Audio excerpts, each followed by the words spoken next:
Existem alguns estudos científicos que mostram um efeito muito interessante no nosso cérebro, que a partir do momento que eu tenho o estímulo visual daquilo que eu estou vivendo e passo a cheirar aquilo, eu passo a ver aquilo, eu passo a organizar meu ambiente de uma forma diferente, o cérebro começa a gerar um circuito dopaminérgico. A dopamina, ela cria um foco, e esse foco faz com que a gente se mantenha naquela trajetória com muito mais facilidade. Por isso que em ambientes onde você não tem o apoio familiar, é mais difícil da pessoa conseguir entrar no jogo. Não é impossível, tá? Mas ele é mais difícil. E existe uma outra explicação científica muito interessante, chamada a neurogênese e até a glicogênese, né? Que é a formação de novas redes neurais e a formação de glicose dentro do corpo a partir do que você tem no seu ambiente. Então, se eu passo a conviver com uma personal trainer, por exemplo, e estou ali todo dia vivendo ela sendo incentivado e tal, o meu cérebro começa a se reorganizar para aquilo. E a gente passa a ter comportamentos e hábitos condicionados a partir daquilo que você vive. E essa questão da glicogênese, que é o surgimento de uma nova molécula de glicose dentro do corpo, às vezes você está numa mesa onde todo mundo está comendo o que quer, os fast food da vida, e a pessoa que está tentando fazer a dieta está olhando para aquilo e ela está comendo só o pé de alface dela. Se ela estiver comendo só o pé de alface e o estímulo visual for pizza, chocolate, essas coisas, o fígado começa a produzir a glicose, começa a liberar a glicose, começa a alterar o circuito do metabolismo dessa pessoa. Então eu sempre falo assim, a primeira grande questão no processo de mudança é você mudar a sua própria mente, porque quando você muda a sua mente, você não depende mais dos outros. O fator externo, ele ajuda muito, não há sombra de dúvida em relação a isso, mas isso não impede que você faça a tua mudança. Então hoje, por exemplo, no caso do Gabriel, se a gente vai fazer uma refeição em que a gente tem coisas ali que não fazem parte da dieta dele, ele está totalmente blindado. Ele vai dizer, obrigado, pai. Vou fazer um sushi hoje. Não, está fora da minha dieta. Ele não sofre mais por causa disso. Então, esse recurso mental, esse recurso emocional, ele faz uma diferença muito grande. E como eu trabalho muito na neurociência, a linha das emoções, inevitavelmente isso acaba contaminando a família de uma forma ou de outra. Tanto que o Gabriel, quando fez a mudança dele, ele tem todo... ele merece todo o processo de mudança porque é uma decisão dele. Mas houve uma influência muito grande do que eu e a Simone falamos o tempo todo em casa.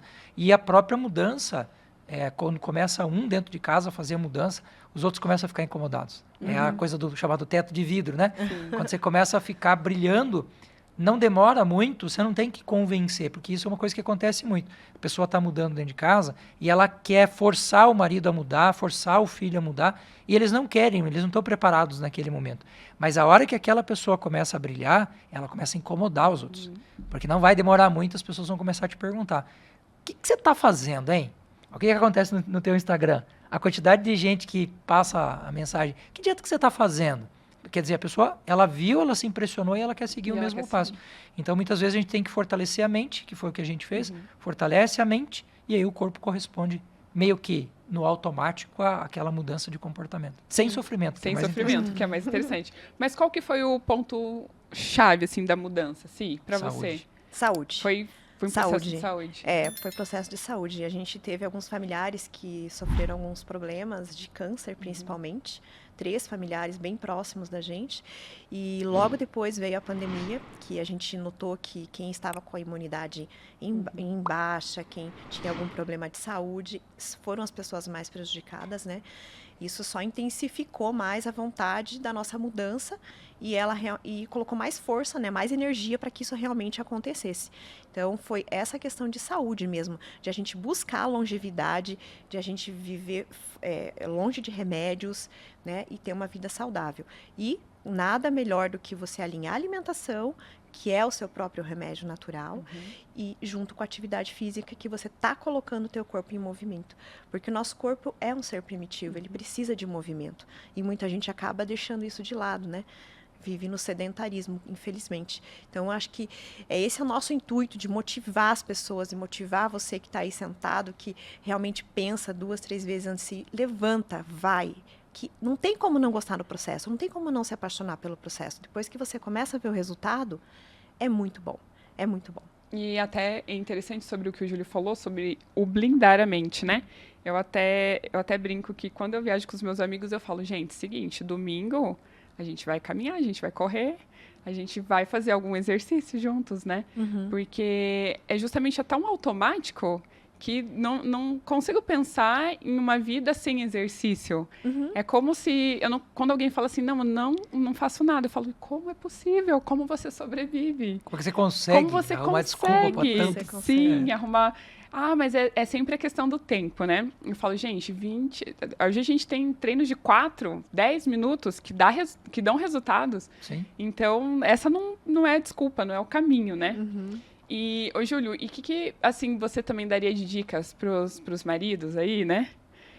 Justamente para incentivar as mulheres, qual que seria uma dica sua para até mesmo, né, se você depois eu quero que você fale um pouquinho para as esposas do que fazer, porque às vezes é complicado mesmo essa questão familiar, igual você disse, às vezes a mulher começou, mas ela quer incutir isso na família, e daí às vezes tem 2 caminhos, né? A pessoa cria um ranço, porque você mudou a tua mentalidade, mas a outra pessoa não, né? Então, assim, o que você daria de dica para os maridos?